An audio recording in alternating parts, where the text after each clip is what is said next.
So, buksan po natin yung Psalm chapter 10 verse 17. Psalms chapter 10 verse 17. Yan. Sabi dito, the Lord, or Lord, Thou hast heard the desire of the humble, Thou wilt prepare their heart, Thou wilt cause Thine ear to hear. Tayo manalangin. Panginoon na tagapagligtas, kayo po yung muna po yung sa aming umaga.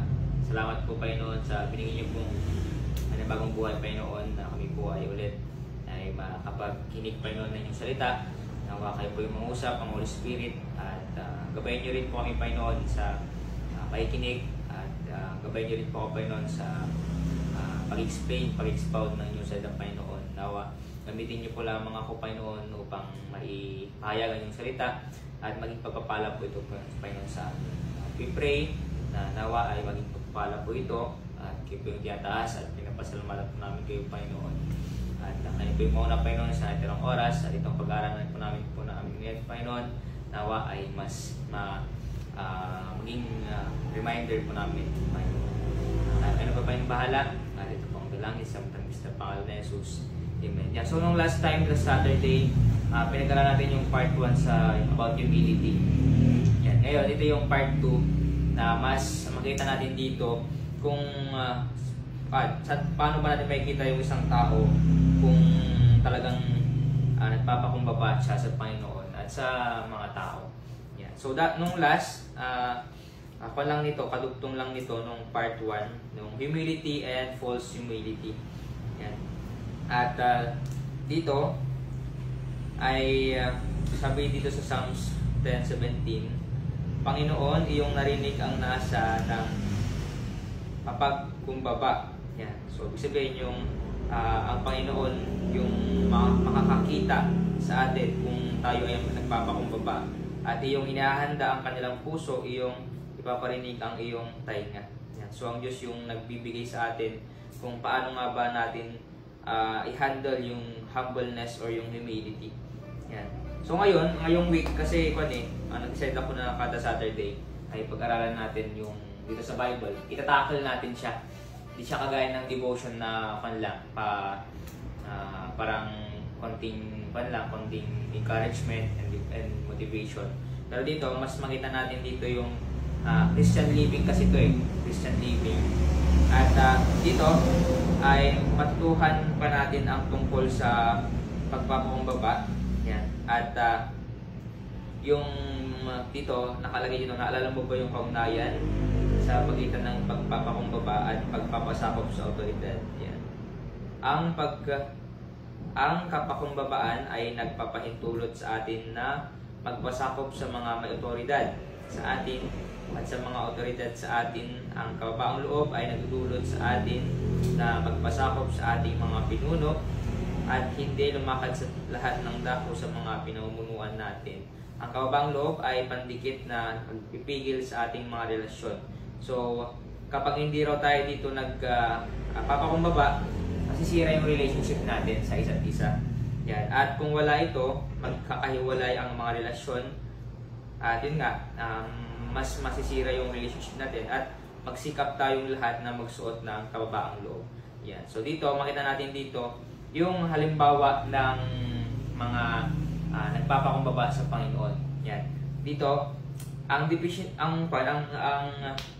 ng kababaang loob ay ang pagpapasakop sa Diyos at sa kanyang salita.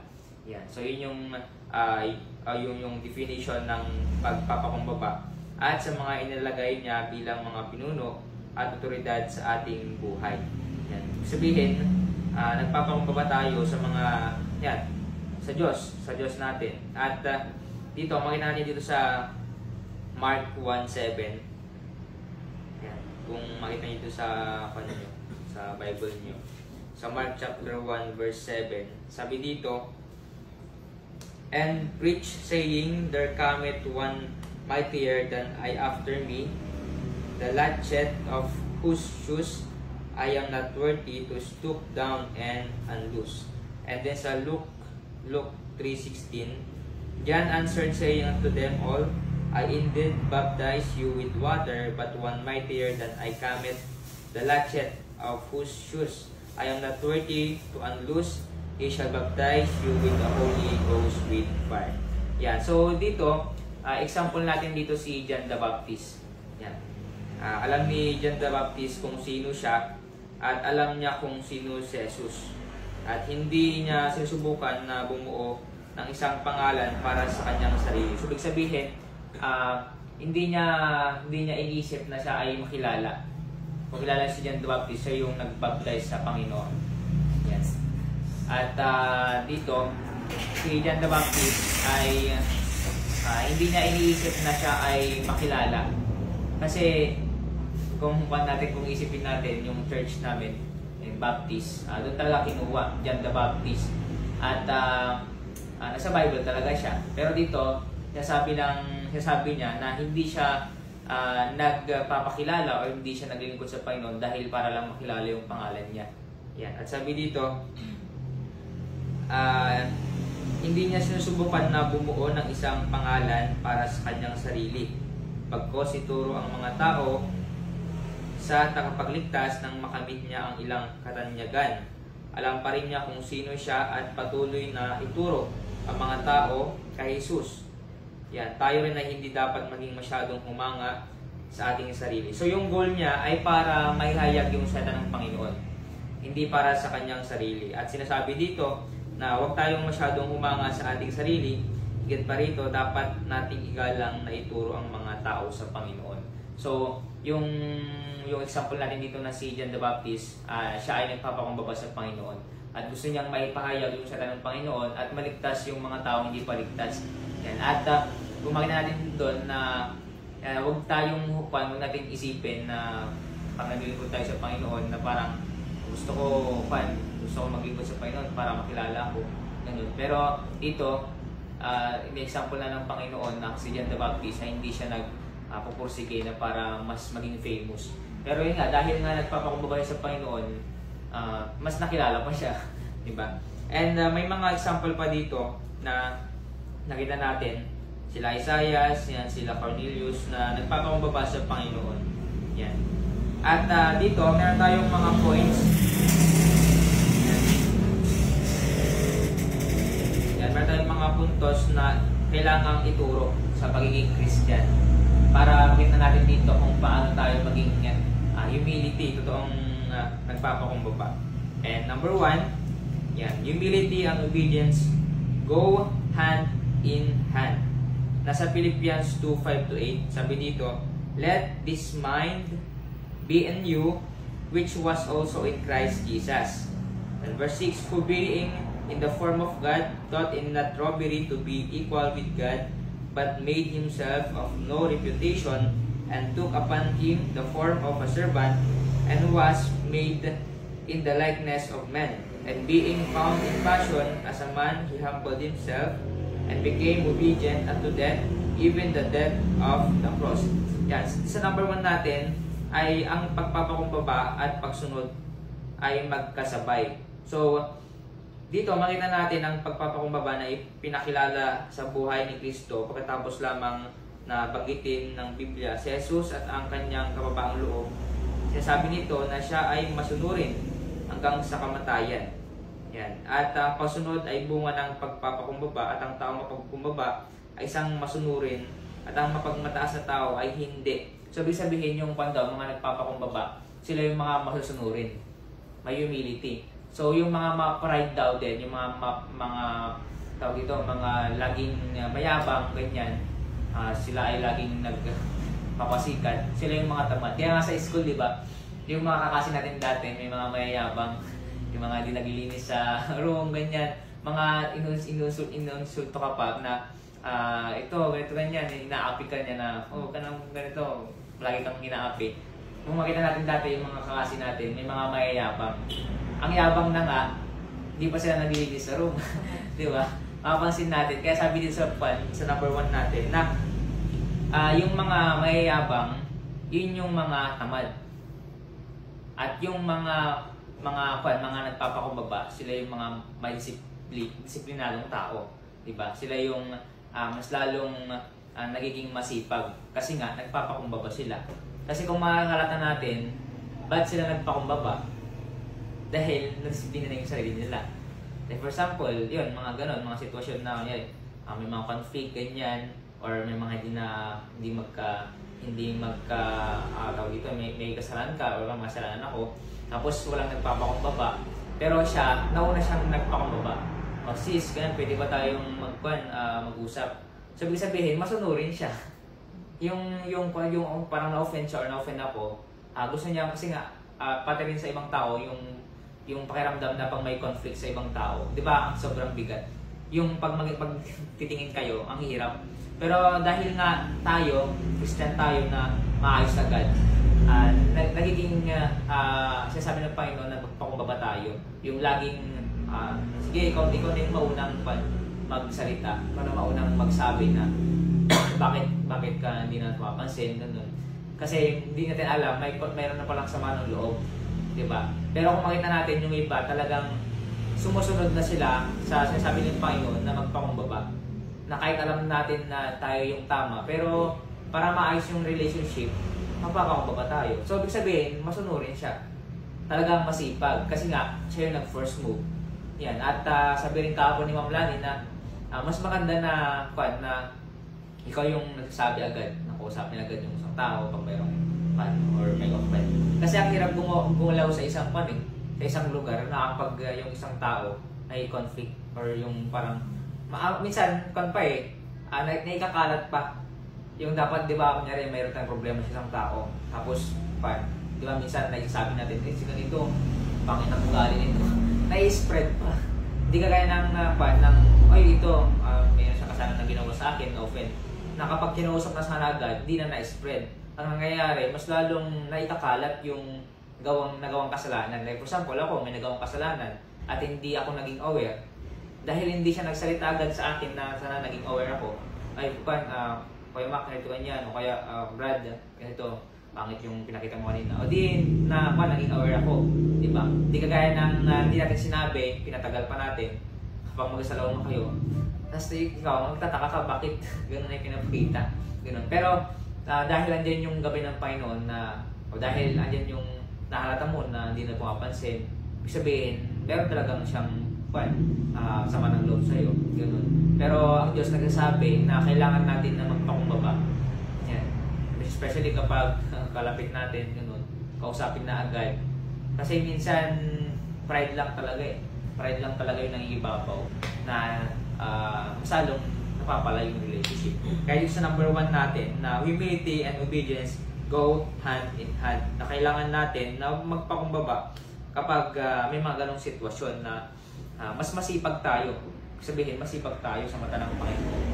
Hindi kagaya ng meron kong narinig kasi na mga tao na kasalanan mo, ikaw yung magpakumbaba.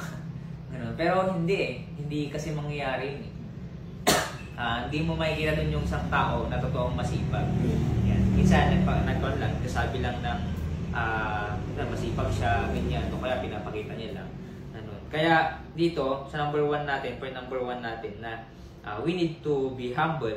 Magpakumbaba tayo kahit sila na yung may kasalanan or tayo yung may kasalanan, pero hindi tayo naging aware. Kasi tao pa rin tayo. Diba? Nagkakamali pa rin tayo. Yung emotion kasi yung minsan nangibabaw. At number 2 natin, point number 2, humility leads to riches, honor, and life.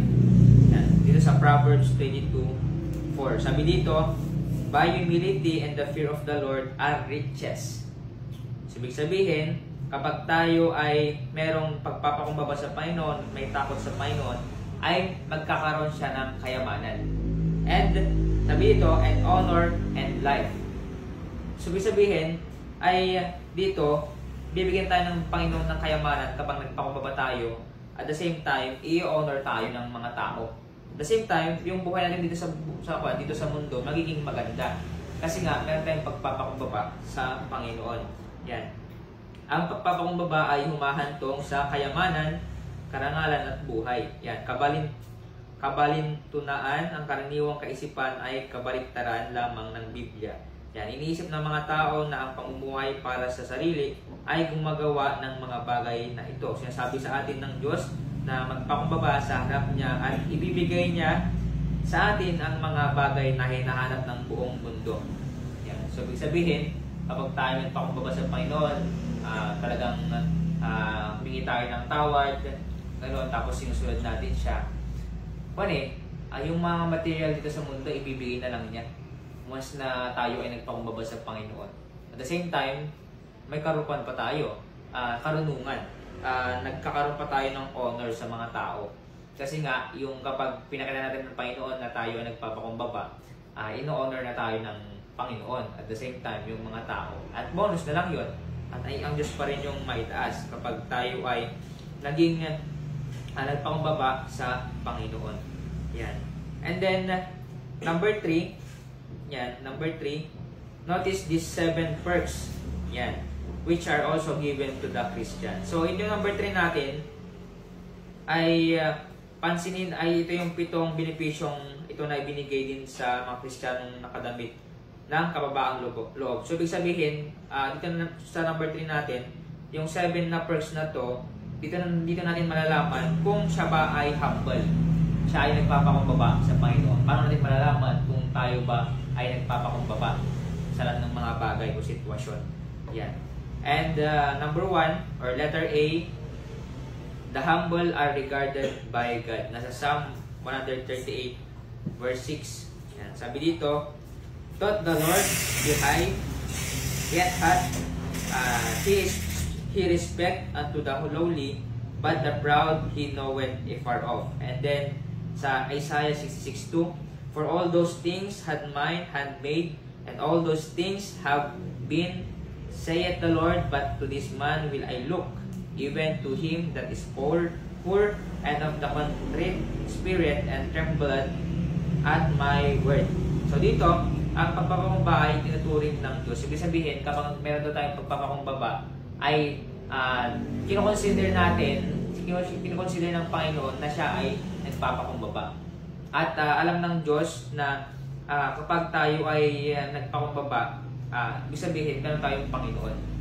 Yan, kinoconsider ng Panginoon na ito ay sinasamba niya ako.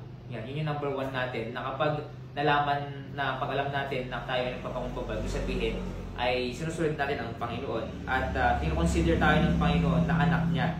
Yan, yun yung letter A natin. And letter B, the humble are heard by God. Yan, sa Psalm 9:12 may mga supporting verse tayo para mas maintindihan natin at talagang biblical siya. Yan, sabi dito sa 9:12 sa Psalm, "When he maketh inquisition for blood, he remembereth them, he forgetteth not the cry of the humble." Yan, yung letter B natin ay ang mapagkumbaba ay pinakikinggan ng Diyos. So, ibig sabihin, yung mga nagpapakumbaba ay pinapakinggan ng Panginoon. So, kapag tayo ay nagpakumbaba, ay papakinggan tayo kaysa dun sa mga kapagmataas. At given na kapag yung mga tao, yung mga hindi nagpapakumbaba at yung mga pride, hindi pinapakinggan ng Panginoon. Tsaka lang magpipray kapag may problema. Pero kapag may pera, o kaya may mga nakuha siya, may mga blessings siya, hindi siya lumalapit sa Panginoon. Paano niya papakinggan yung tao na nangayon sa kanya? So, dito, sinasabi ng Panginoon na pinapakinggan niya yung isang Kristiyano kapag siya ay nagpapakumbaba. Yan. Yun yung kasama sa perks na nakita natin na siya ay humble. Yan. Sabihin, pinapakinggan ng Panginoon yung mga dalangin niya. And letter C, the humble enjoy the presence of God. Yan. Nasa Isaiah 57:15, "For thus saith the high and lofty one that inhabiteth eternity, whose name is holy. I dwell in the high and holy place, with him also that is of contrite and humble spirit, to revive the spirit of the humble, and to revive the heart of the contrite ones." Yan. So, ibig sabihin, meron siyang, ang pagpapakumbaba ay nasisiyahan sa presensya ng Diyos. So, yung presensya ng Diyos ay siya ay nasisiyahan kapag meron siyang pagpapakumbaba. Yan. At dito makita natin dito na laging ang Diyos na yung nagpapakumbaba ay laging nakikita niya na andin yung presence niya. Yan, 'di ba? Yun yung mga yun yung mga nagpapakumbaba. Yun yung number or letter D natin. Yan. And letter C pala yun. Yung letter C is yung the humble enjoy the presence of God. Yan, nasisiyahan sa presensya ng Diyos. And then letter D, the humble are delivered by God. Job 22:29. When men are cast down, then thou shalt say, there is lifting up, and he shall save the humble person. Yan. Ang mapagkumbaba ay iniligtas ng Panginoon, ng Diyos. Yan. So, kung tayo tinanggap natin ng Panginoon, ibig sabihin, iniligtas tayo ng Panginoon. Yan. Yun yung blessing sa atin kasi nga, kapag hindi tayo nagpakumbaba, hindi tayo maliligtas sa impyerno. Kaya kapag tayo ay nagpakumbaba sa Panginoon, humingi tayo ng tawad, nagsisi tayo sa mga kasalanan natin, ibibigay niya yung kaligtasan. So doon natin makikita na siya ay yung isang tao ay humble. Kasi nga, siya ay nagsisi sa kanyang mga kasalanan. And letter E, the humble are exalted by God. Nasa Luke 14:11. For whosoever exalted himself shall be abased, and he that humbled himself shall be exalted. Yan. And then sa James 4:10, sabi dito, humble yourself in the sight of the Lord, and He shall lift you up. Ang mapagkumbaba ay dinadakila ng Diyos. Ano ibig sabihin nito? Yan. Sa verse 10, humble yourself in the sight of the Lord, and He shall lift you up. So, ibig sabihin, the more na nagpapakumbaba tayo, the more din na tinataas tayo ng Panginoon.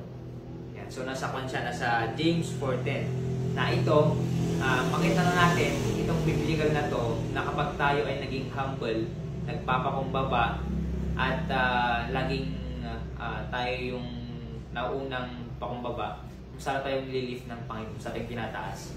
Kasi nga, dito na sa Bible na kapag tayo ay nagpakumbaba sa lahat ng mga bagay, especially sa Panginoon, mas lalo tayong tinataas.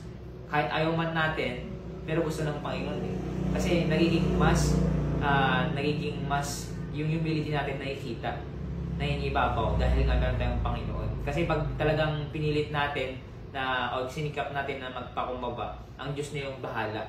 Kahit hindi makita ng tao, sabi nga ni Edson kanina na kahit hindi kita ng tao, hindi kita ng ito na naglilikod ka o nagpapakumbaba ka, ang Diyos na nakikita. At ang Diyos na yung gagawa ng paano kanya i-bless. Yan. At dito sa letter E natin na kapag tayo ay nagiging mas humble, ayaw man natin na mas makilala tayo, andun yung gawa niya. Kaya nga makapansin natin na kapag tayo ay tinaas, nakilala dahil sa tanang Panginoon, ang Diyos pa rin yung mapuri. Bonus na lang. Sabi rin ni Pastor, kapag mas maganda na sikat tayo sa Panginoon, tapos sikat din tayo sa mundo, okay din. Kasi nga, sumikat tayo dahil nga sa tanang Panginoon. Yan, mas maganda yan kaysa yung sumikat tayo dito sa mundo, pero sa Panginoon, wala. Pumunta tayo sa impyerno. Diba? Mas maganda yun. And letter F natin, the humble are the greatest in Christ's kingdom. Matthew 18:4. Whosoever therefore shall humble himself as this little child, the same is greatest in the kingdom of heaven. So, ibig sabihin, ang mapagkumbaba ay pinakadakila sa kaharian ni Kristo. Yan. So, ibig sabihin, kapag humble tayo, kapag nasa heaven na tayo, talagang makita ng Panginoon or mas tayong nire-recognize na tayo ay humble dahil nga na tayo nagpapakumbaba, diba? So, sinasabi dito na kapag tayo ay merong humbleness, tayo ay masalong pinapatakila sa kaharian ng Panginoon. Kaya pag nasa heaven tayo, meron tayong mga rewards, yan, at makita natin doon yung mga ginawa natin dito sa lupa. Kaya kapag dito sa lupa, yung mga kwan lang, mga temporal lang yung ginawa natin, wala. At na lahat ng mga inipon natin or mga ginawa natin sa lupa, mawawala rin lang. Pero hindi kagaya kapag tayo ay naglingkod sa Panginoon, nag-witness tayo ay naglingkod sa Panginoon, merong reward na hinihintay sa karya ng Panginoon. At after that, in the future, kapag tayo ginawa ng Panginoon, doon natin makikita na ang Diyos yung magbibigay ng reward. At yung makita ng mga ibang tao na bakit itong daming rewards, kasi nga nagpakumbaba siya. Nagpakumbaba, ibig sabihin naglingkod sa Panginoon. Kasi hindi makapaglingkod ang isang Kristiyano pag hindi nagpakumbaba. Di ba, kung mapapansin natin, ba't siya magpapiano, ba't siya mag-share ng gospel, kung wala din yung humbleness niya, walang humility niya, or pansarili lang. Di ba, given na yun, kapag ikaw or tayo ma-pride or di tayo nagpapakumbaba, bakit ka mag-witness? Ba't tayo i-share ng Bible kung wala tayong pagpapakumbaba sa Panginoon? So, ibig sabihin, kapag tayo ay i-share ng gospel, ng Bible, nagpapakumbaba tayo sa Panginoon. Yan. And last, the humble are upheld by honor. Nasa Proverbs 18:12, sabi dito, before destruction, the heart of man is haughty, and before honor is humility. Yan, ang mapagkumbaba ay itinataguyod ng karangalan. Yan. So, blessing yon na kapag tayo ay pinangarangalan or masalo tayong nililift ng Panginoon dahil nga tayo mapagkumbaba, masalo tayong ino-honor ng Panginoon. At kung mapapansin natin yung mga pastor, talagang ka-honor din, di ba? Yung mga pastor natin, yung mga nag-share ng gospel, nag-share ng salita ng Panginoon. Dahil nga sila ay nagpapakumbaba sa Panginoon. Yan. And sabi dito, sa 9:29-23, Proverbs chapter 29 verse 23. A man's pride shall bring him low, but honor shall uphold the humble in spirit. So sabi dito, a man's pride shall bring him low. Masalong dinidiin ng Panginoon lahat ng mga ma-pride. Yan, masalong napapahiya siya. Diba? Pero sabi dito, sa last, but honor shall uphold. Ano itong uphold na to? Ito yung the humble in spirit will retain honor. The humble in spirit. So, ibig sabihin, ay andun kasi yung pagpapakumbaba niya at mas lalo siyang ino-honor. Yan. Kahit wala siya, kung mapapansin mo yung mga tao na mayroon papakumbaba sa Panginoon, ino-honor siya na kahit wala siya. Sinasabi ng Panginoon, ito si Ma'am Raquel, si Ma'am Giselle, si Joshua, ang pan, talagang makita mo yung buhay niya, ang ganda, dahil nga meron siyang Panginoon. Hindi kagaya ng ma-pride, ito, si ganito, ma-pride yan, kaya yung buhay niya ang pangit, yan, yung background niya ang pangit. Yan. Yun yung pan natin, yun yung 7 perks or 7 benepisyo binibigay din sa atin ng Panginoon na tayo ay nakadamit ng kababaang loob, which is the humble are regarded by God, the humble are heard by God, the humble enjoy the presence of God, the humble are delivered by God, the humble are exalted by God, the humble are the greatest in Christ's kingdom, and the humble are upheld by honor. And last, number 4, notice these 3 things. Ito naman yung 3 things a Christian should do with humility. Yan. Ito yung 3 bagay na ito dapat yung gawin natin na dapat nating laging matandaan na para tayo ay may pagpapakumbaba. Yan. Number 1 or letter A, the Christian should put on humility. Nasa Colossians 3:12 yun. Sabi dito, put on therefore as the elect of God, holy and beloved, bowels of mercies, kindness, humbleness of mind, meekness, and long-suffering. Yan. Ang Kristiyano ay dapat magsuot ng mapagkumbaba. Kasi, kapag tayo, sabi dito sa last, di ba? Yung sa verse 12, put on therefore as the elect of God, holy and beloved, mapagmahal tayo, bowels of mercies, kindness, humbleness of mind, meekness, and long-suffering. So kapag tayo ay pinut natin to sa ating sarili na magpakumbaba, isuot natin to na lagi tayong nagmamahal. Kasi pag minamahal natin yung isang tao, nagpapakumbaba tayo eh. Minamahal natin, pinapansin pa rin natin siya.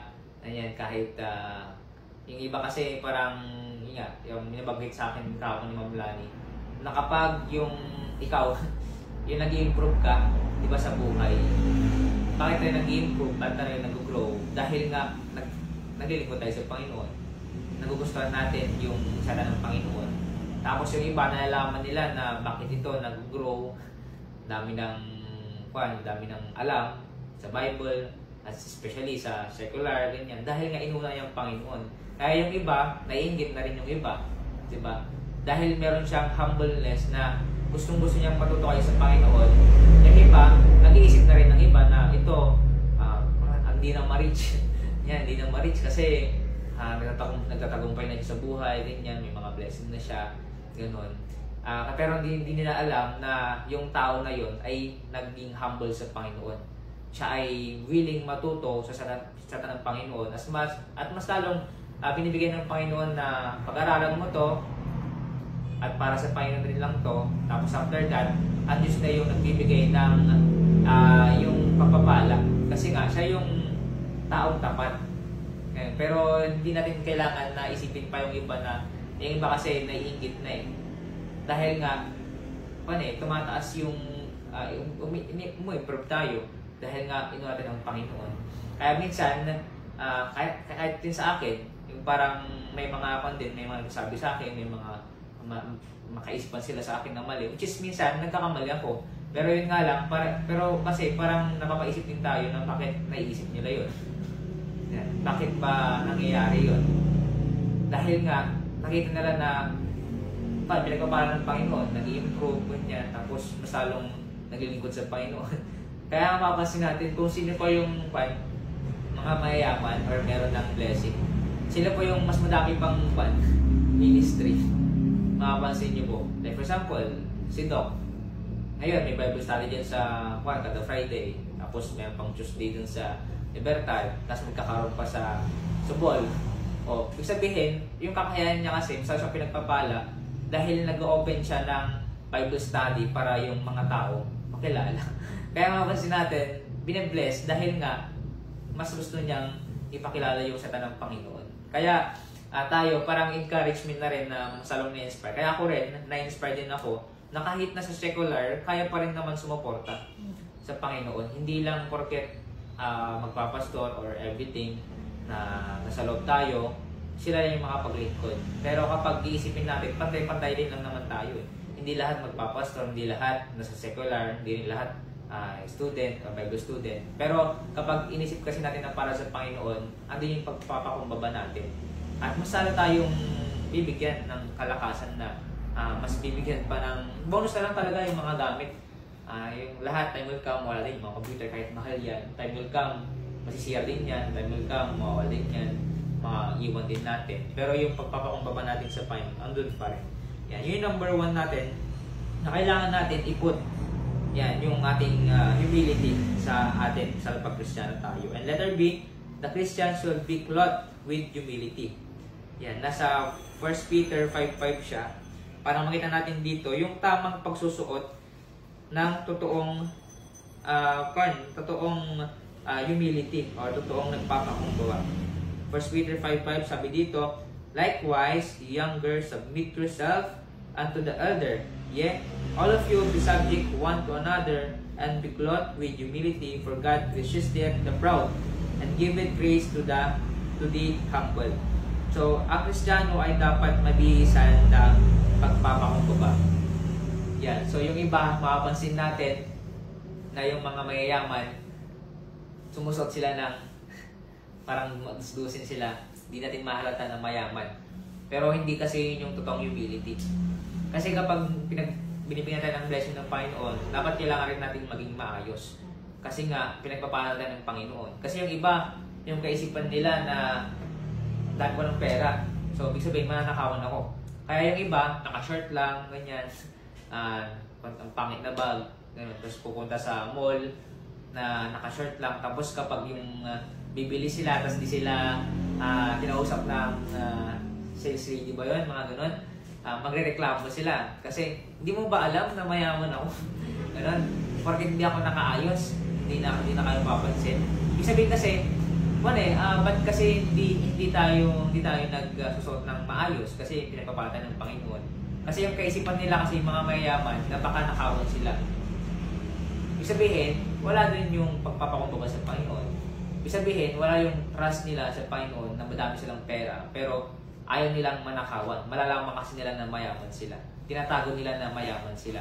Ba't nila tinatago? Kasi nga, baka nakawan sila. Kung pinagpalagay talaga tayo ng Panginoon, bilhin natin yung dapat na maayos. Kasi yung iba, grabe, mayaman na nga. Naka-short, naka-chinelas, ang pangit ng chinelas. Nakakatuwa lang kasi ba't nila ginagawa yun? Which is yung iba, may point din naman. Na dahil hindi sila showy or hindi sila bibili ng mga gamit. Kasi baka lumaki raw yung ulo. Kasi baka lumaki yung ulo kasi nga, dahil nga, kung sila, ang gaganda ng mga damit nila. Yung iba naman kasi sobra din eh. Ang ganda ng damit, uutang para sa pangluho, iba na rin yun. Pero yung balance lang na kapag meron tayong pangbili, pinagpapatan ng Panginoon, bili rin tayo. Kasi paano natin may enjoy yung binigay ng Panginoon sa atin, di ba? Isabihin na iipunin mo lang yan hanggang pansarili or hindi mo lang ma-enjoy yung pinagpaguran, di ba? Kaya nga, kailangan lang talaga yung maging balance. Yeah. Which is tama din yung kaisipan nila na baka lumaki yung ulo ko kapag ganito ganyan. Pero decision pa rin natin yun eh. Kapag lalaki yung ulo natin. Pero pag tayo, isipin na lang natin na pakumbaba tayo sa Panginoon. Dahil biniyayaan pa kami ng blessing, kailangan po namin maging maayos sa harap ng tao. At makita nila na suot ko yung pagiging anak ng Panginoon. Kasi nga, maayos akong manamit. Yan. Kaya yung iba, talagang naiinggit dahil maganda yung suot. Pero hindi na alam kasi, naging humble kasi sila sa Panginoon. Naging tapat sila sa Panginoon. Kaya, yung iba, na negative na yung naiisip. Pero basta sa atin, kapag yung isip natin na para sa Panginoon, nagsusuot ako ng maayos para sa Panginoon, para yung pagtingin ako sa iba. Kasi paano tayo makapag-witness, paano tayo may sabihin yung blessing ng Panginoon or yung kapangyarihan ng Panginoon kung tayo pangit yung suot natin. Yan. Kaya nga every time na kapag magipagharap tayo sa mga tao, kailangan natin na maayos. Kasi magmamanifest yun eh. Kung bakit ang dublit naman ng suot nito? Anak ba talaga ng Panginoon? Wala na agad, hindi na natin mauwiwin, masulwin kasi nga dahil nga pangit yung ating kasuotan. Kaya sabi dito sa number 2 na the Christian should be clothed with humility. Yan, kapag tayo humble, kailangan rin natin sa panlabas din. Dapat maayos yung suot natin. Yan. And then last, the Christian should walk with humility. Nasa Ephesians 4:1-2. Yan. I therefore, the prisoner of the Lord, beseech you that ye walk worthy of the vocation and calling wherewith ye are called, with lowliness and meekness, with long suffering, forbearing one another in love. Yan. Kaya dito, may natin na dito, kailangan natin lumakad ng may pagpapakumbaba. Yan. Kailangan natin lumakad. Kasi kapag tayo ay lumakad sa humility na tayo ay nagpapakumbaba sa Panginoon sa ng mga bagay, doon natin makita yung gabay ng Panginoon. Kaya nga, the Christian should walk with humility. Dapat with humility tayo. Na pag lumalakad tayo sa pagiging, especially Christian, makita nila yung humility. Yan. Kasi ito yung kailangan natin. Ibig sabihin, kapag nakontrol natin yung sarili natin na, ay, kailangan ko palang magpakumbaba. Yan. Ang daming sitwasyon na kailangan magpakumbaba. Yan, sa pananamit, sa sa pagkain, sino ba yung mauuna, ganyan. Pero kailangan po natin sila yung mauna muna, kaya ganyan. Tapos yung control natin yung sarili natin na kailangan natin na, okay, ako na lang magpapakumbaba, ang Diyos na yung bahala. Yan. Kaya itong apat na to, naging blessing sa atin kasi nga, andito yung tamang pagpapakumbaba. Hindi siya yung pagpapakumbaba na hipokreto, na siya ay nagpapakita lang na nagpapakumbaba. Actually, yung ang dali lang kasing magpan eh. Ang dali lang pag-aralan kung paano maging humble. Yung iba feeling humble. Ngayon ganyan. Ay hindi. Kung pogi mo naman. Ay hindi ko lang. Ito nga ganun. Na dapat sana, ang ganda mo. Praise the Lord. Ganun dapat. Hindi yung parang, ang ganda mo naman. Pero siya sabi, ay hindi. Kwan lang. Ngayon lang yan. Parang mga susot lang yan. Mga humble effect na mga kunyari pa. Ganun. Kaya, nakakatawa lang yung ibang mga ganun na pa-humble effect. Pero yung iba, hindi na joke lang naman. Ay, ganun yan. Yung may wind tawa, alam na ng ibang tao. At saka yung iba rin na nagpapa-humble, yung nakakatawa lang talaga kasi yung iba eh. Pero nakakatawa lang din kasi yung mga humble effect na yun. Pero kapag alam naman natin na joke lang, alam din natin na gano'n. Kaya yung pagiging humble, iba tayo sa iba eh, na ibang tao. Kapag tayo humble, ganyan. Tapos yung pantay lang, yung nasa balance lang tayo na hindi dapat tayo sa sobra, hindi dapat tayo yung sobrang down naman. Like for example, na kanina, na yung pag mayaman tayo, sana naman tayong dinadown, yung pangit yung susuotan. Pero pag mahirap naman tayo, showy naman tayo, utang para lang merong ipakita sa tao, hindi naman yun. Parang kailangan lang natin kung ano yung meron, hindi yun. Diba? At kung ano yung sinasabi ng Panginoon, susundin natin. Yan. So, kailangan natin na malaman kasi ito, humility at yung false humility. Yung mga false humility kasi, nagpapakunwari lang sila, kunyari lang sila, na sila ay mayaman or mahirap. Yan. So, kailangan natin to para yung Christian living natin salong ma-improve. Yan. At lahat ng tayo ito Christian eh. Hindi naman tayo iba. Kaya, kailangan na pag-aralan din natin to at dito nagtatapos yung part 1 tsaka part 2 natin. Yan, nawa ay naging pagpapala to at kailangan natin suotin yung binibigay sa atin na kailangan magpakumbaba sa mga sitwasyon. Yan, yun lang. Tayo ay manalangin. Panginoon, maraming salamat sa inyong guidance, sa inyong binigay Panginoon na reminder sa amin. Nawa ay kami po ay laging magpakumbaba sa inyo, Panginoon. Na kami po, na once ay naging successful, dyan pa rin, Panginoon, yung pagpapakumbaba po namin. Kayo pa rin ang maitaas. At kung sakali man na i-bless niyo pa po, especially yung mga goal namin sa buhay, nagkaroon kami ng mga gamit, everything, karunungan, na huwag pong lumaki yung ulo po namin, Panginoon. Na mag-decide po pa rin po kayong Panginoon na magpakumbaba, Panginoon, sa inyo.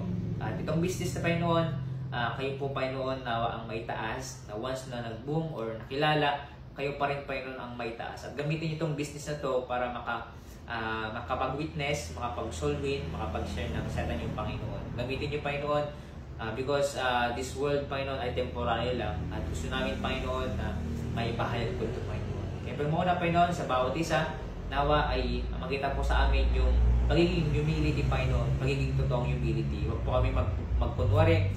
At kung ano yung binigay niyo po sa amin, nawa ay pakita rin namin yung blessing na binigay niyo po sa amin, Panginoon.